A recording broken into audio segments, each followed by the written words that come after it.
What's going on, everybody? It's Jackson back with the Festus Fantasy Football Forum on the Fantasy Jacks podcast. Thank y'all so much for tuning in to Week 1's episode. This is Week 2, and we got a great episode planned for you guys.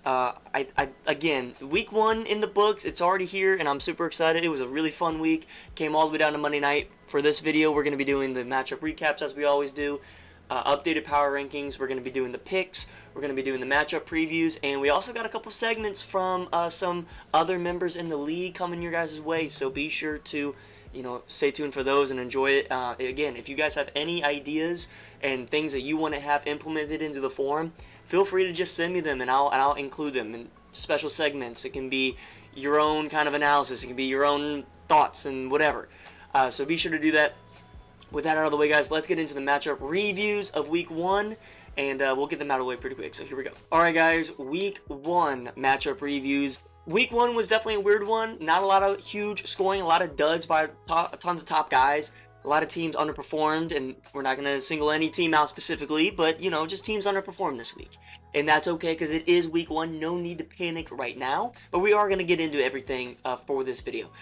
I went 3-3 last week for my picks. I don't know if you guys saw the YouTube community tab, the post tab, but Chris is also going to be doing some picks this year, so kind of going head to head, I guess. And he went 2-4 this week, so looking to see what he ends up doing are his picks in the post tab on YouTube before the games start on Thursday.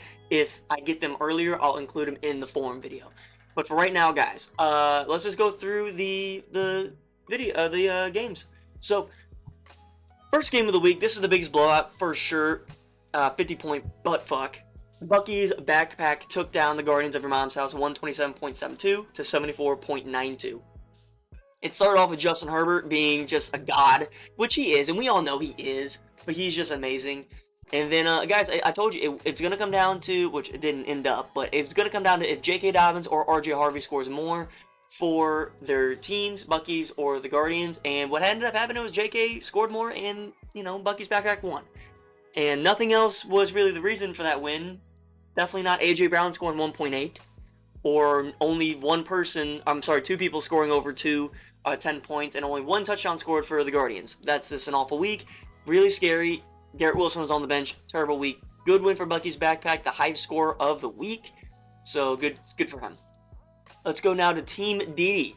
He took down names still loading 116.66 to 112.72, and this is even with Xavier Worthy having 0 points scored for Team Didi. That's very concerning for the rest of the league because he absolutely put on a show.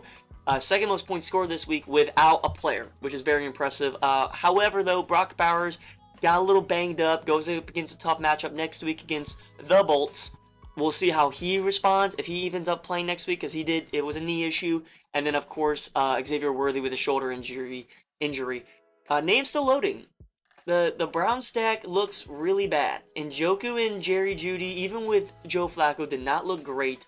Omarion Hampton, wouldn't be too concerned about it. But Checo, I would be concerned about that one because his usage was terrible. But, I mean, look, Keon Coleman was great. I think, honestly, look, 112 points scored, that's good enough to beat everyone except, Brock and Team Didi and Bucky's backpack. So, like, he had a very good game this week. He just kind of got unlucky going against Team Didi. Still a good team, though. Just maybe needs to make a couple adjustments. Let's go to the closest game of the week. And, I mean, this was a nail-biter. Domsgirth beat 12-man blitz 112.42 to 111.86. And, guys, let me tell you, this went down to the wire. DeAndre Swift, all eyes were on you, bub. You needed 5 yards going into the fourth quarter, and you did not get it. I don't know how you didn't get 5 yards. It was insane. It literally at the half-yard line, and they throw a touchdown pass to Rome Odunze. I would have been sick to my stomach, especially after the heroic performance by Josh Allen. You hate to waste that performance, but again, you look at Jamar Chase, 4.6 points. Just like last year, he gets off to a slow start. I don't really know why. He played in the preseason. Him and Joe Burrow were just off. But when you look at the bench here, guys, Deebo Samuel left on the bench, and he could have played him over Olave and Jalen Warren, so this does constitute a you fucked up award. The first one of 2025 goes to 12-man blitz for not starting Deebo Samuel, and it doesn't help that you even admitted that you were going to, and then you didn't. For Dom's girth, you get away with this one. Derrick Henry had a great game. You kind of rode the once-in-a-blue-moon great fantasy performance by Pat Mahomes, so, ride that out. But, yeah, Justin Fields on the bench, who looks very, very good. I like the direction of Dom's girth. I was maybe a little bit wrong on the girth, in the preseason, so good win for him. Next up, a huge upset in my opinion. Jackson's tight end took down Shooter McGavin's breakfast 105.1 to 89.12. I did not see this coming. I thought for sure Judson was going to win this, but kind of like my team, he just kind of underperformed, and it was just not a good first game. I mean, look, he even got in the end zone with a lot of his players. Kyler had a good game. Genty scored a touchdown. Travis Kelce scored a touchdown, but it was like kind of empty points, as in they scored touchdowns, but they didn't do anything in terms of production. So it's just an underwhelming performance. Kamara only had two targets, I think, or 2 receptions, and then Nico Collins and Devontae Adams, again, super gross. As for Jackson's tight end, just kind of a mid-performance, and it worked out for him, Aaron Jones and Hawkinson, that stack is still not good. He gets away with the terrible stack of Goff and Amon-Ra this week. I mean, it's not a terrible stack, but terrible performance of the stack. He gets away with it, and that's mainly because of Devon Achane and Chuba Hubbard. Their usage was great. So, and Jason, of course. I don't know what Tony's gonna do with this team, because I know he wants to get rid of these stacks. I just don't know how he gets rid of them without giving up Achane or Hubbard or Hawkinson, because those are the key positions that people need. I mean, hell, even Amon-Ra. I mean, I guess you could trade Amon-Ra, but I don't know why you would. I just don't know how you're going to make a trade in the league this year, considering I don't think anyone wants Aaron Jones, or I don't think anyone wants Aaron Jones, and that's the guy that you have to trade. So overall, though, still a good win, starting off 1-0, really strong. And let's go to the final 3 o'clock Sunday afternoon game, and that's Brockzilla taking down Can't Chubb Check 109.44 to 94.78. Kind of an underwhelming game. I thought this would be way better. Bo Nix for Brock was terrible. Sophomore slump potentially incoming. I mean, he did not run a lot and scramble a lot, and when he tried to scramble, he ended up throwing a stupid-ass pick outside of the pocket on a rollout. Marvin Harrison looked great. James Cook and Josh Jacobs looked great.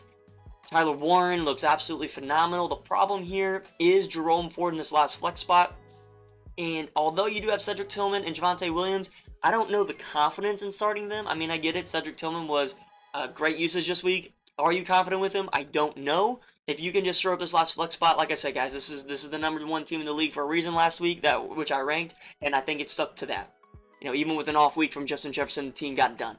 For Can't Chubb Check, a little bit concerning here, okay? Kenneth Walker, Terry McLaurin, Devontae Smith, and Mark Andrews all just absolutely terrible, and it really sucks because you had such great performances from Baker, CMC, who's back. He is 100% back. And Michael Pittman, which was a great start. So let's now go down to the primetime game of the week, and this came down to Monday night too. This is a huge nail biter, but the Evil Empire squeaks away against the Dogs, 107.38 to 99.22, spoiling the ring ceremony, spoiling the banner raising nights, whatever you want to call it.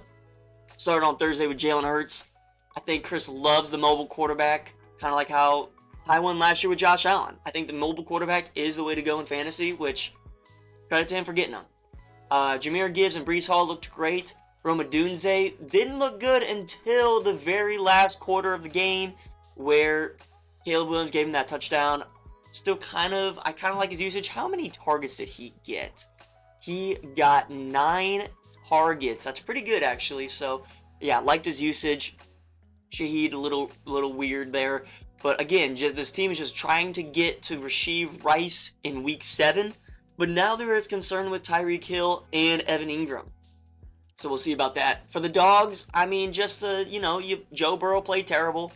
Rookies playing with Travis Hunter and Travion. I mean, Ibuka played out of his mind, and then, unfortunately, Juwan Jennings got hurt. I don't know if this is a cause for concern for this team. I think this was kind of expected, honestly, because of the youngness of the team. I don't think you expected Ibuka to go for 2 touchdowns, but I don't think you did expect to win this game. Just throwing it out there, I think this definitely was a tune-up game for the Dogs, with the young rookies, kind of seeing what they can do. And then also looking at your depth, I mean, Kyle Pitts is great, but other than that, I would be very concerned about this depth on the team. because if any of these guys get injured, which Juwan Jennings is, there is really no one to plug and play, so that's concerning. Alright guys, so let's now get into the matchup previews for week 2, guys, and we're going to have some other segments along the way. Before I get into week 2, I want to highlight someone in our league, Mr. Colin Doyle, manager of 12-Man Blitz, who we love very much in this league. He's a valued member. He's awesome. He is taking it upon himself to do a weekly segment for the show, and he's going to be doing Colin's top 3 plays of the week. So we used to have plays of the week. We're now switching that format to Colin's top 3 plays, kind of like ESPN's top 10. This doesn't have any specific rules or guidelines. It's just Colin gets to pick 3 plays that he likes, and we're going to highlight them. So without further ado, we're going to get into that, and then after we're going to get into the week 2 previews. So here we go. All right. Jax is passing me the rock for top 3 plays this week. Just kind of 3 things that I thought impacted the week in our league. So here we go. At number 3, I have that Vikings run defense, specifically in the 4th quarter, specifically when I just needed 5 yards to win the week, but they made sure I didn't. So shout out Minnesota, I guess. Number 2, I think this was overlooked. I thought it was crazy, and I think Chris or someone pointed it out in the group chat. At number 2, I got whatever Ravens safety made that shoestring tackle on Keon Coleman really prevented AJ from winning, because that touchdown would have had him beating Austin, and that would have been insane, and it kind of flew under the radar, but I thought that was clutch for Austin, but like so unlucky for AJ, because there was nothing but end zone for Coleman after he caught that. So I feel your pain, AJ. That does suck. But I have that play impacting the week. Obviously, it gave someone a win and someone a loss. So that's number 2. And then at number 1, I'm just going to shout out Bucky's backpack. I was looking around the league, and his flex play just jumped out at me. I saw Zay Flowers had like 28, and J.K. Dobbins had like 14 or 15. So getting, 40-plus points out of your flex room is obviously going to result in wins, and I think that's what happened. So, yeah, those are my top three moments from around the league in week 1. Maybe I'll be back in week 2. All right, gentlemen, let's get into the week 2 matchup previews. I'm pretty excited about this one, guys. I think it's going to be a good one this week. This is going to be a huge week for a lot of teams. And I look super quiet at the start of the season, especially with the trading. So I can imagine if there are teams that go down 0-2, maybe even 2-0 teams, who knows, there's going to be a lot of trading after this week. We might see our first one before this game, but no doubt, 100% odds it's going to happen, a trade after this week for some people. But regardless, guys, let's get right into this, and let's get into the matchup previews for week 2. Let's start here. We got the Dogs taking on the 1-0 Bucky's Backpack, the highest scoring team of last week, and it's going to be a different story this time around. No George Kittle this week. That's the big storyline of this game. Also, the Dogs coming off that heartbreaking loss on Monday Night Football, but going to be rolling out everybody, except it looks like Kyle Pitts. So we're going to be running a little 22 personnel, and I absolutely love that. That's a little bit of smash mouth football, if you know what I'm saying. So Kyle Pitts gets to start in that flex as of now. I am recording this on Tuesday, so that's my schedule, but I don't hate this idea at all anyways. Minnesota could be a pretty good matchup for him. Who am I going to take this week? Well, whenever you have these rookies settling in and continuing to kind of figure things out, Travion Henderson, Travis Hunter, Meke Ibuka, with pretty decent matchups in Miami, who we just saw is probably the worst defense in the league, in Houston, who secondarily wise, probably not the best, and then Travis Hunter with the Cincinnati Bengals. We all know the Bengals have terrible defense, so I mean those 3 rookies have pretty good matchups, and they can be leaned on heavily to win those games for their teams. Bucky's Backpack, I don't, nothing really to say there. Kind of good, kind of bad. Still don't love the Giants stack, especially with Russell Wilson there. got away with it last week. I don't think he can get away with it again. I'm taking the Dogs this week to get their first win of the season. So let's go now to Name Still Loading. It's taking on the Evil Empire with a 122.2 point projection to 111.2. That's because Evan Ingram currently not likely to play. He's going to have to be finding a tight end on the waiver wire. Also, Drake London apparently injured. I believe it's an AC joint sprain, which they can either play through or they are not able to and they got to take some weeks off if it's way more serious. It looks like there's probably a 50-50 shot here on what's going to happen. So we need to wait and see on probably Thursday. We'll have a pretty good idea. Either way, it's not looking good for Chris. So, I mean, with that, Name Still Loading, coming in pretty fully healthy. Question marks for sure with the Browns and Isaiah Pacheco, but other than that, you got Daniels, you got Chase Brown, you got Puka Nacua, and Keon Coleman looks like he's going to be a certified stud this year. So I'm going to take AJ to win this game. It's going to drop Chris to 1-1. We also don't really know what's going on with Tyreek Hill right now. He likes to be a piece of shit human. Let's go now to Dom's Girth, taking on Kent Chubb Check, 115.7 to 113.1. And I'm pretty excited about this game. I don't know why, personally, the projections are so low. I think it could be, I really don't know why. I think, Mark Andrews is definitely a concern for Kent Chubb Check.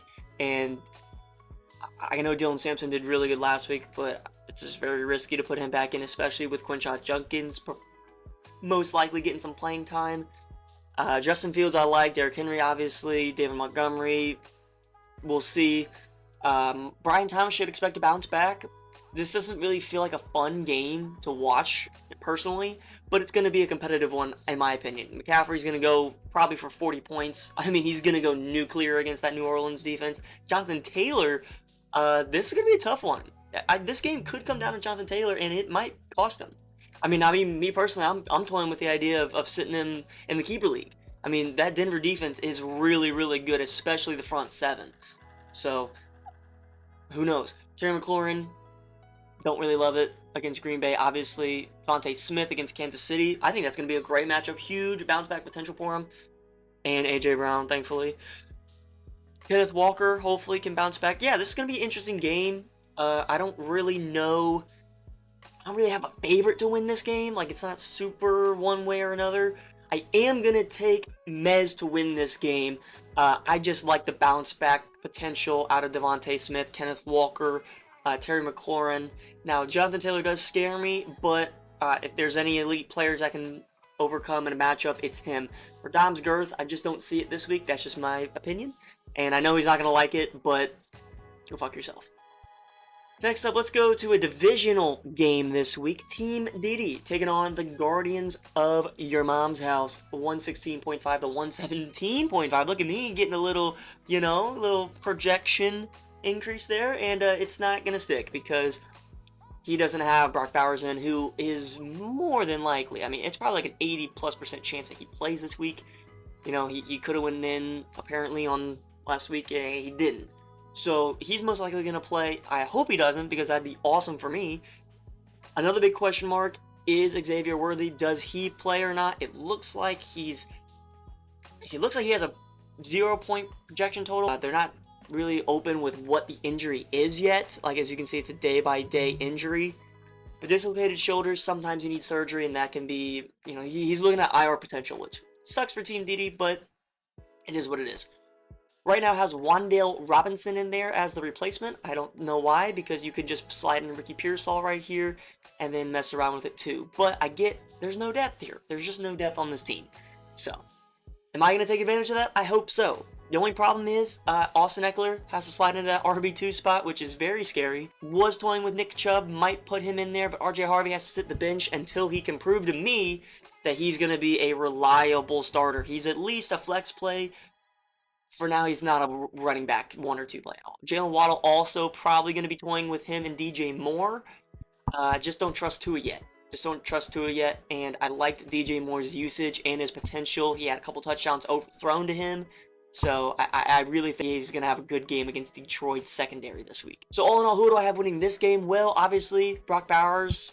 he's going to play, but right now it doesn't look like he is, according to Austin. So I'm going to take the Guardians to win this week. Go up to 1 win on the season, 1-1, and make this division an absolute bloodbath for the rankings. Because as of now, it would be me at 1-1, Austin at 1-1, Ty at 1-1, and then AJ at 1-1. So that'll be pretty cool. Let's go down to the final 3 o'clock game.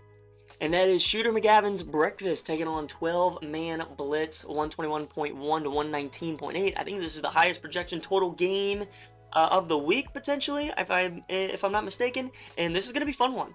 Both teams 0-1. Both teams, I think, had very winnable games, and it just kind of slipped through them. Judson's team just kind of didn't show up, and then we all know DeAndre Swift and that debacle on Monday night for Colin.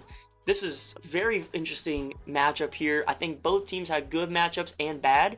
You know, Kyler Murray against Carolina I think is going to be really good, but Ashton Genty against the Chargers, not so much. But then on the flip side of it, you have Tony Pollard against the Rams and Ladd McConkey against the Raiders, which I don't know. I think the Raiders defense was playing pretty well against the Patriots. Maybe they're just fucking dog shit. Chris, let us know. But it looks like he is going to be sliding Deebo Samuel into the flex position here after his You Fucked Up award last week, which I kind of do agree with, especially because Seattle, it looked like they were doing pretty good against the run. However, Christian McCaffrey is just really good. So maybe he kind of toys with this and maybe switches out Chris Olave. I don't know. I expect the decision to be between Chris Olave and Jaylen Warren, 100%. When you look at Judson's team, though, gotta look for bounce back potential out of Nico Collins, Travis Kelce as well. He has a really tough matchup though, so it might be another quiet week. Arizona for Teddy McMillan. I do kind of like that. I mean, Chris Olave did really good against them, but he was operating more in the slot. So we look at Rashid Shaheed's numbers from last week. It was pretty decent, especially now when you insert Teddy McMillan into that equation. I think he's gonna get probably his first touchdown this week. If I had to bet, I'd call it for this one. And then George Pickens against the Giants, I don't know. Who am I going to take for this week? I think I'm going to take Colin to win. I just kind of like his team overall a little bit more. You know, I think he's going to have a huge week from Jamar Chase and Josh Allen again. So that's kind of where my basis is right now. I don't really trust Genty and Kamara this week or Kelce. I just don't really like Davante Adams this week. I don't know. I'm not sold on it yet. I think it worked well kind of with Puka, but Puka is just so dominant in the target share, so I'm just not sold yet. But yeah, I'm going to go with Colin to win this one, and that means, guys, our primetime game of the week is Jackson's tight end taking on Brockzilla at 115.8 to 122.5, guys. And I picked this game as the game of the week in the primetime game because, hey, look, both 1-0 teams. I think this is the only team in the league with only game, I should say, with 2 1-0 managers. So I kind of just want, with that. Brockzilla, still love the team. Bo Nix should have a bounce back week, hopefully. And Josh Jacobs and James Cook, they're going to do their thing. Justin Jefferson had a pretty bad week and still scored almost 15 points. Granted, a touchdown did help with that, but I think it's going to be pretty good this week against Atlanta. We saw Baker Mayfield torch them in that second half. So it looks good for Justin Jefferson this week. Marvin Harrison against Carolina. I think this year, if you have anyone going against Carolina, if you have anyone going against the Miami Dolphins, play them. It doesn't matter who they are. I think they are going to be automatic starts and probably shoe-ins for 15 to 20 points each. So Marvin Harrison fits that category, obviously. Tyler Warren against Denver, I don't know, because golly, that Denver defense looked really, really good.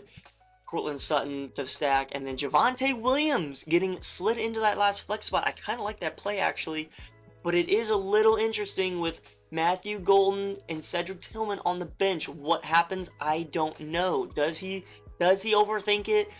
Maybe Javonte Williams comes back down to earth. As for Tony, Jared Goff and Amon-Ra getting the stack here against Chicago should be pretty good. Nice bounce back for them. Devon Achane against New England is going to be interesting. I really don't have any idea about that one. Chuba against Arizona. Kamara didn't really do that well against Arizona's defense. However, New Orleans' offensive line is terrible, so that could be why. Not saying the Panthers is much better, but like Chuba's usage this week, Arizona just, I think, has an improved defense. Maybe they could be a sleeper defense this year. And then Jason against Pittsburgh, we just saw what Garrett Wilson did. I'm not worried about it. Hawkinson and Diggs and ETN to round this out. I like all those. Like I said, Diggs, he fits that category that I said with Marvin Harrison. He plays the Miami Dolphins this week, so start him and just forget about it. And then ETN against Cincinnati. Cincinnati's another one too. Their defense, just start whoever. So this is actually a pretty tough game to pick, in my opinion. On one hand, I think you have a way better team with Brockzilla, but you have really good matchups for Tony's team. I mean, Diggs and ETN alone as the flex plays, I think is fantastic. Considering those matchups, it would not shock me if they both go for 20 plus this week. On top of that, you have Amon-Ra and Jared Goff, who are gonna get back into it. Like they had a bad week last week against, in my opinion, probably the best defense in football this year, with the Green Bay Packers and that Micah Parsons edition. So I'm gonna go with Brockzilla actually to win this game. It's gonna be a tough one though. This is a primetime game at its finest. Better talent, but better matchups. Who are you gonna pick? So guys, that is my picks for this week. Let me go through them one more time. I have the Guardians taking down Team Didi this week. I have the Dogs taking down Bucky's Backpack this week. I have AJ taking down the Evil Empire this week. I have Colin and 12-Man Blitz taking down Shooter McAdams' Breakfast this week.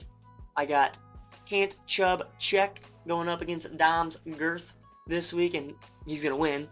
And then I got Brockzilla taking down Tony's team in prime time. So, with that out of the way, guys, let me get into the Week 2 power rankings. I know you guys are excited for this one.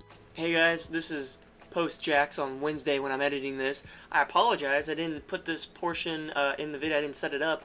But one of our members, our commissioner, Mr. Tyler Wright, is starting his own segment for the forum video, which I absolutely love. We're going to call it Tyler's Locks, or Ty's Locks, or, whatever we want it to be. But premise is that he's going to give a lock for the league every single week, basically just guaranteeing a pick from all the games going on for us. So it's going to be pretty cool. We're going to keep a tally of it, and like I said, with everything else we're doing, we'll have some bets going on, we'll have some challenges or running tallies at the very least. So with that out of the way, let's see Tyler. Hello, League. How we doing, boys? Jackson hit me up, asked me to do a segment, as I'm sure he just said. Wants me to take a look at the spreads, ESPN projections each week, and pick a lock. I'm not really a fan of ESPN's projections. As you guys know, they tend to get shit wrong a lot, and they can kind of be all over the place. So this might be a little dicey. I don't know. If you guys like it, we'll keep doing it. If not, then you won't have to hear from me again, I guess. That's fine. Everyone loves that. So yeah, I'll never get right into this. I'll never pick my team. Keep that bias out of it. And yeah, let's get right into it.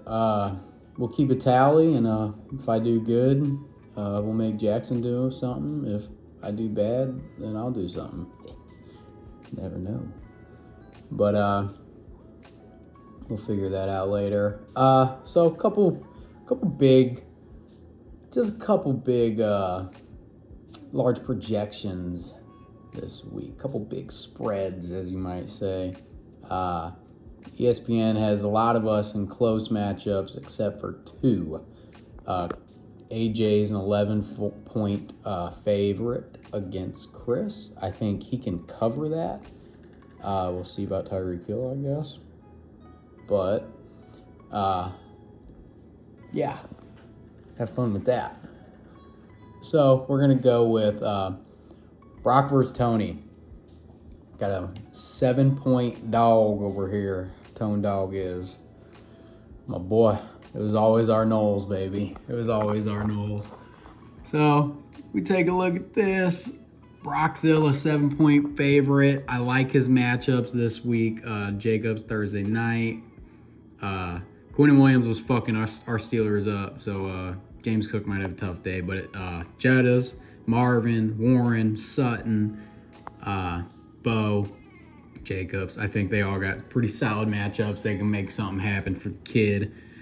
I'll probably jinx this, but Jared Goff and Amon Ra, I'm actually not too high on right now. Rough week 1 at home against Chicago. Tough division matchup. I don't think Chicago's easy out, at least for right now. Week 2 of the season after a tough loss at home. I think Etienne's got a tough matchup. I think JSN has a tough matchup. I'm not the biggest fan of Travis Etienne, even though it is Cincinnati. I think they'll throw the ball all over the place. So that's just how that is. So yeah, I'm going to go ahead for my first lock of the week and of the season, of the career, you might say, if it sticks around. Give me Brockzilla. Cover a 7-point spread with a dub. Sorry, Tone. Good luck, gentlemen. All right, guys. I know this is the segment everyone's waiting for. The week 2. Sorry, I keep saying preseason. I don't know why. The week 2 power rankings for Festus Fantasy. I'm very hesitant to do this because I don't want to, and I think everyone knows why. Number 12, guys. It is myself. For the first time since doing this forum, I am the worst team in Festus Fantasy so far this year.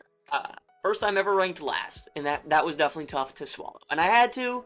I gotta be unbiased. It's not fair to just because I run this to make any, to change things or try and be biased. But it's truthfully, this is the worst team in the league right now. Absolutely terrible performance last week. When you scored 75 points, no hope in the running back room. I mean, RJ Harvey, damn, that sucks. Britton Strange, I will say, tight end wise, I'm pretty happy with, considering I didn't even draft one. He got me 10 points. There's drafted guys that did worse than that, so I'll take it. Flex plays, that didn't go so well. AJ Brown went terrible. But the truth is, I don't think it's a bad team. I think it was a bad week, but I can't confidently and I can't fairly say that it's going to be better than other teams in this league. So I'm just going to hand up accountability. It's a bad team right now. Now it is me managing, so I'll figure it out, but I'm last. Okay, so get it out now because it's the only time it's ever going to happen. Probably ever. This is the only time. This is literally the first time this has ever happened, so. Guys, let's go to number 11, guys. And number 11, guys, I got Tony coming in at number 11. I know, this is a hot take. Really hot take here. Let's go over to Tony's team. Look, I still am just not sold on the stacks, okay? I know you won this week, and I'm very proud of you for doing so. But Hawkinson, let's go back to it. Hawkinson played terrible. Aaron Jones got a kind of a BS touchdown on a wheel route on a broken coverage. Your depth was really not there besides Etienne. I mean, Williams did not look good. Leggett did not look good. Najee Harris did not look good. Etienne, another kind of, BS touchdown at the end of the game. Goff and Amon-Ra looked bad. The stacks are just going to kill this team. And again, I know you're 1-0. But I can't, I don't like the team. I don't like the outlook of it. Remember, power rankings is based on outlook. Now, if you go up 2-0 on the season, then we can start talking more. But I just am not sold on this team, so I can't rank you any higher. And I hope you understand that. I hope you're not mad at me. But I love you. Thank you for your service. Alright, guys, number 10. AJ. Yes, sir. Name still loading. And you know what? I'm probably being a little bit harsh on this team. Because I do really like some parts. I really like Chase Brown and Puka Nacua. I think that's a incredible PPR two-headed monster there on top of a Russian quarterback. The problems arise, I don't know which one to use there, with Jerry Jeudy, Njoku, and Pacheco. That three right there is just not good, and that's really troublesome. Amari and Hampton as well, it's going to take some time for him to get going. Can you confidently play Pacheco, especially this week again? I mean, his usage was a damn near 50-50 with Kareem Hunt, and he got no passing work. And Njoku was literally out-targeted by a rookie, who was like a 6th or 5th rounder, 7th rounder. And then Jerry Jeudy, I think Joe Flacco's kind of washed, so that's why he was not really targeted. I need one more week to see it. I think, like I said, I do see the potential. And I'm kind of lowering his floor because it's just going to help his rise, if that makes any sense. I don't know. But yeah, I got AJ at number 10. At number 9, Judson, guys. Yes, sir. Judson and Shooter McGavin's breakfast. Let's see here. Look, Kyler, I like. Genty, I do still like. Obviously, he just had a really bad first game in the NFL in terms of yards per carry. Kamara, I don't trust him. I just don't trust him this year. Look, you had a game where the quarterback threw like 40, almost 50 times, and you only got 2 targets. Was that correct? Or 2 receptions? Sorry. Yeah, I don't know about that one, guys. I don't know. 2 receptions for Alvin Kamara is not gonna do it. That's not why you drafted him. I get he doesn't have a good quarterback either, but Nico Collins, questions there. That does not look good. That looks really bad this year with that O-line. Devontae Adams, we kind of talked about it. Not really sold on how this is going to work with Puka yet. I know in theory it does, but Matt Stafford just hyper targets Puka, man. Kelsey, he's so washed, it's insane. Tadora McMillan, I do like. And Pickens, you just gotta wait for it to kind of work, but yeah, it's just kind of like it's just mid, it's just bland. It's chicken with no seasoning. You know what I'm saying? That's his team. When I look at this, it's what do you want to say about it, right? You go to the depth. Caleb Johnson is probably the worst pick in fantasy this year because he's not going to play at all. And he's probably going to be dropped. And what pick was he? 9th rounder. I mean, that's not bad, but still, for what you could have gotten in the 9th round, that's terrible. Purdy, already hurt. Burden, looks like no usage. Hill, no usage. Kraft is the only good bench player, and he's a tight end, right? You got Kelsey. So, I don't love it. Number 8, guys. Tyler Wright comes in here with the Dogs. The reason I have Ty right here, guys, is because of the rookies. I think a lot of it was good week 1. Like Travion Henderson, I liked his usage and opportunities. Ibuka, obviously, and Travis Hunter looked pretty good in the slot. But it's just rookies. We don't know how it's going to go, right? We don't know if that's going to continue, if that's kind of a fluke, or what. I mean, Travion Henderson's usage could be a little bit better for sure. But it's great week 1. T. Higgins did not look great. And Joe Burrow, he'll be fine. But look, Juwan Jennings is injured. Marvin Mims. Let's look at him, actually. I didn't even really see what he did. Only 2 points week 1, which is really concerning because I thought he would be really, really more utilized. Yeah, 3 for 12. And then I guess he had a fumble? I don't remember. Anyways, Jaden Blue, not going to play. Adam Thielen, unfortunately, is not going to work. And Rashad Bateman. So this guy's going to be hungry on the waiver wire. I promise you he will. He's probably going for Quentin Johnston, which I'm recording this on Tuesday, so this is before waivers have run. So, who knows who everyone's going to get, obviously. But, again, the reason this team is kind of low is because we don't know what the rookies are doing, and I don't think there's any depth on this team. Chris kind of mentioned it. No running back depth, and the wide receiver depth that you have is Marvin Mims and Thielen and Bateman, who clearly are not going to be very usable for you this year, besides the 1 game or 2 games from Bateman, if you have the balls to start him. So that's why I got him at number 7. I think that's fair, considering you have Bijan and McBride to really, carry you, and then you can have the boomer bust out of the rookies. There's just no depth, though. If anyone gets hurt, especially if a running back gets hurt, it's going to be big problems, because both of these guys are already handcuffed, too, so you can't go out and get, handcuffs. I assume you're going to drop Jaden Blue. I don't know, though. All right, number 7, guys, I got Dom, so overall, kind of another team like Judson, just like a team. However, the rushing upside by Justin Fields is great. The Derrick Henry pick is great. And Laporta looks like he is back this year, right? 14 points last week with 9 targets. That's fantastic. And we all made fun of him for drafting him in the 4th round, but it looks like it's going to pay off.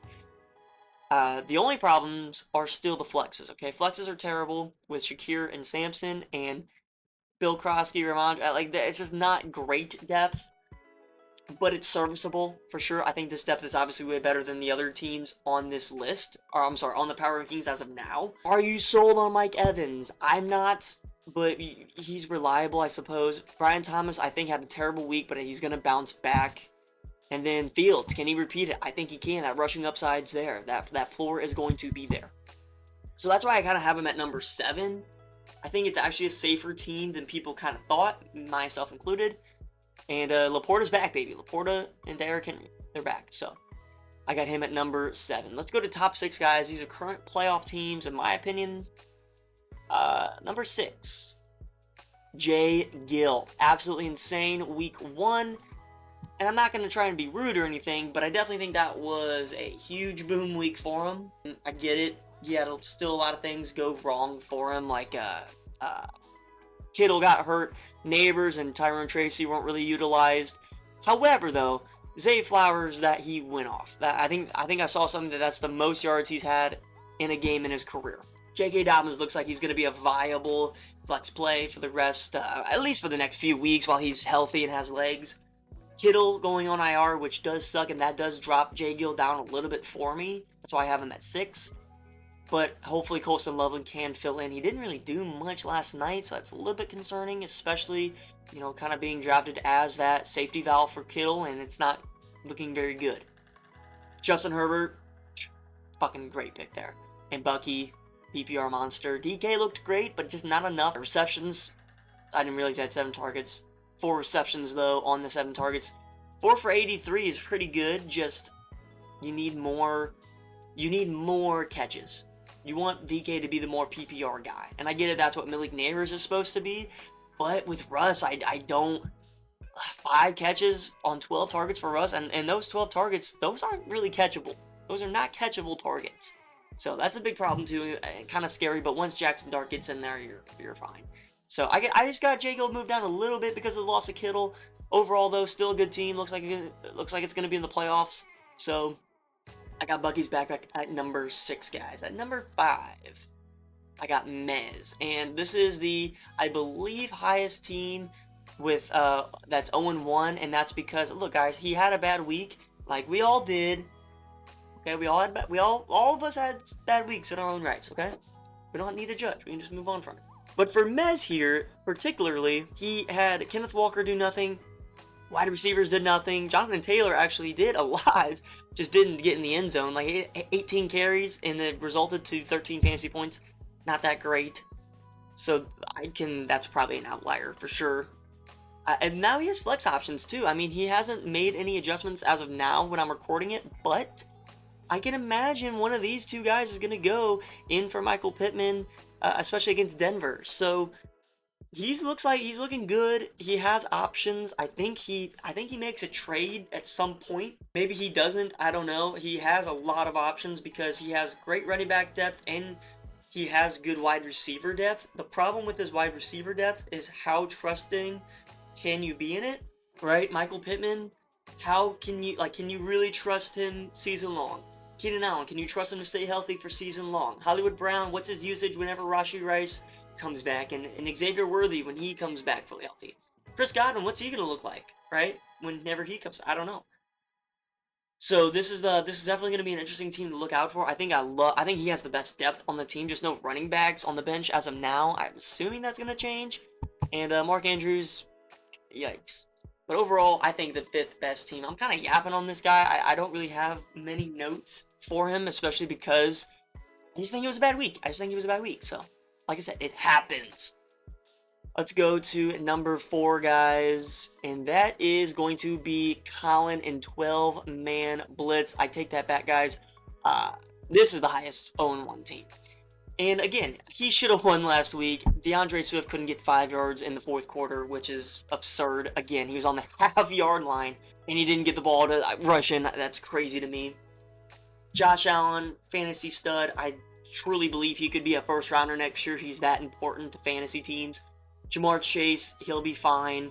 Ladd McConkey, maybe concerned a little bit. I may be a little bit concerned with Keenan Allen there. Tight end looks to be an issue. Dallas Goedert and Hunter Henry, not sexy picks by any means, but they're going to be good PPR, maybe safe floors. Look at Hunter Henry here at 10 points week 1. Dallas Goedert, we know, had 11, and that's pretty good. If you can get, in my opinion, 10-plus points a game from the tight end position, that's all you need, especially when you got PPR monsters like Jamar and Ladd, Josh Allen, obviously.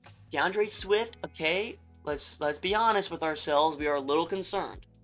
Okay, 17 carries for 53 yards against that Minnesota defense. I don't think that front seven's that great. I guess it's pretty good, but I didn't think it was. Kind of concerning.